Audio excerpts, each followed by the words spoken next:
Olá a todos, bem-vindos. O meu nome é Francisco. Estou aqui hoje para partilhar convosco uma sugestão de aquecimento e um pequeno exercício diário. Em primeiro lugar, gostaria de agradecer ao projeto InMusic pelo convite para estar aqui hoje e gravar este pequeno vídeo e dar os meus parabéns pela excelente iniciativa. Espero que se encontrem todos em segurança nesta fase mais delicada que o mundo atravessa. Nunca é demais relembrar para permanecerem em casa, respeitarem as autoridades e os profissionais de saúde e certamente com a colaboração de todos vamos sair desta situação e em breve estaremos a fazer música juntos. Focando agora um pouco mais no objetivo deste vídeo, eu gostaria de começar por falar sobre a minha sugestão para o aquecimento. Não se trata de algum tipo de câmbio de literatura que usem, todos nós temos a nossa forma de aquecer com a flauta, sejam vocalizos, sejam sons longos, seja a literatura que for, Moïse, Tafanel, Reichert, Paul Edmund Davis, Peter Lucas, há uma quantidade enorme de livros fantásticos, Forever Way, e isso obviamente fica ao critério de cada um. Além deste trabalho, que deve obviamente ser lento, calmo, relaxado, eu gosto de inserir algo que não seja só relacionado com o processo físico de aquecer o material e os músculos, mas ter um momento no meu aquecimento que seja um pouco mais conectado com o palco. E penso isto porque tudo o que nós estudamos em casa, a forma como aquecemos o nosso instrumento, vai estar em palco. E o cérebro absorve toda a informação. Se estudarmos mal, não vai correr tão bem em palco. Se aquecermos mal, isso vai influenciar toda a nossa performance a partir desse momento. Pensando no palco, eu gosto de levar o aquecimento para um lado, ter uma parte do meu aquecimento que leve para um lado mais poético, mais expressivo, mais musical, porque é exatamente essa mensagem que eu quero passar em palco. O que faço normalmente é, em volta dos meus vocalizos, sons longos, escalas lentas, é inserir um pequeno trecho de uma melodia, um fragmento de uma melodia que goste. Não tem necessariamente que ser para flauta, para qualquer instrumento. É tão fácil encontrar música fantástica. E passo a dar um exemplo.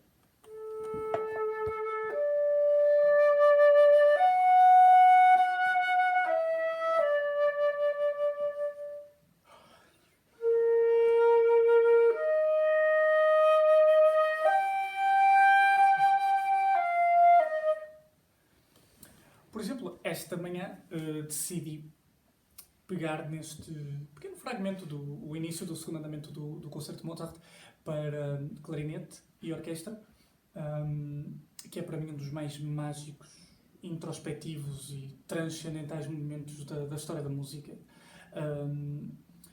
E decidi pegar no meu aquecimento e entre vocalizos, entre os sons longos, etc., decidi incluir este momento sem trono, totalmente livre, só pensado de uma forma calma, poética.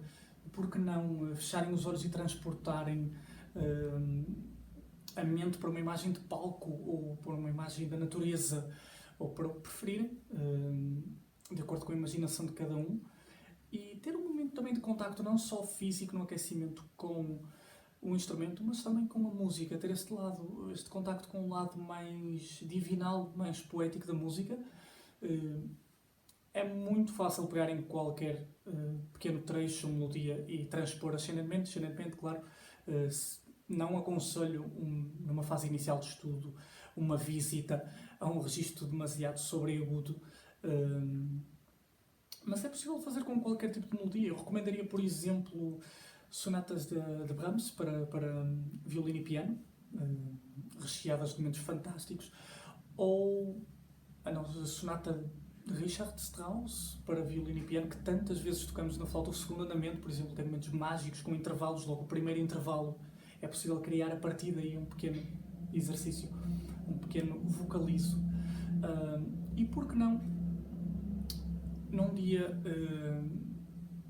em modo maior e no dia seguinte buscar o modo menor, procurar algo distinto com esta cor, procurar caráteres, procurar o lado mágico, e que todo momento, todo o processo esteja dentro deste lado mágico, que é mesmo o processo de respiração, que não seja algo, que não seja forçado, que vá dentro do momento do que vamos tocar, porque não imaginar, por exemplo, a mim, nestes momentos eu gosto de imaginar, que obviamente ao respirar pela boca,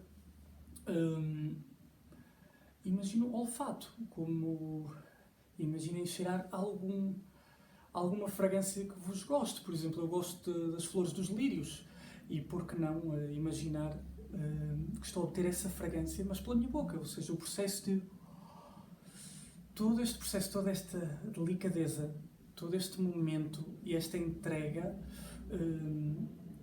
que se tornem parte também do vosso aquecimento, da vossa rotina de estudo, porque é importante e a mim tem-me ajudado muito, não só no aquecimento, como em todo o processo criativo da música. Como segundo exercício, se me permitem, porque digamos que o primeiro não é bem um exercício, é apenas uma sugestão de um pequeno suplemento ao aquecimento.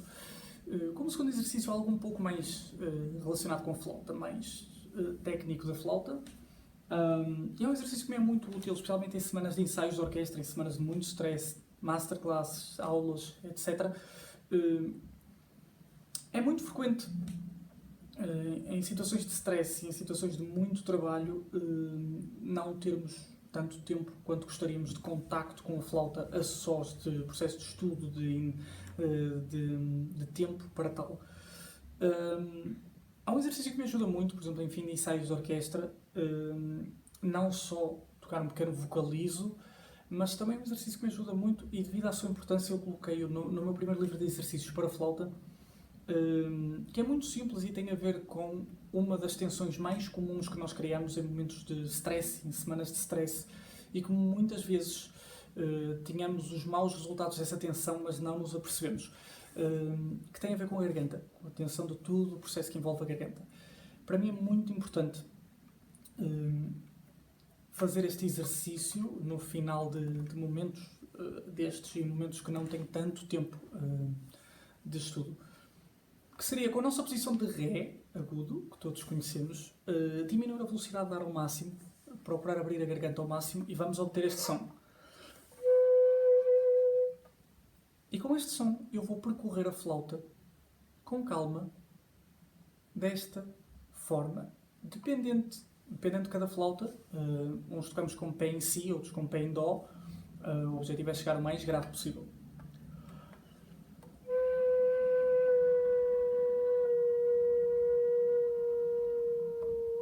O que eu quero é chegar até o meu si o mais grave que eu chegar, sem ouvir qualquer tipo de whistle sound ou som agudo, alguma referência à oitava superior. E pretendo isto para quê? E este exercício não só me ajuda a relaxar e a abrir a garganta, como a perceber, como uma espécie de check-up, se a minha garganta está relaxada, porque muitas vezes não sabemos, entre aspas, de onde vem o problema, e a mim ajuda-me a encontrar soluções e a saber, através deste pequeno check-up, se eu chegar ao meu registro mais grave, a minha nota mais baixa, com um som perfeitamente redondo, limpo, conseguir obter este som grave, oco, é sinal que todo este processo está relaxado. Se a oitava soar, se soar algum tipo de harmónico, é sinal que há alguma tensão. Este exercício é muito útil, não é um exercício que faça todos os dias, não é um exercício diário talvez, mas é muito útil em semanas com mais tensão e mais stress. Novamente, foi um enorme prazer e novamente o meu agradecimento ao Projeto In Music, na esperança que este vídeo vos encontre bem e em segurança. Cuidem-se bem e muita saúde para todos e os maiores sucessos.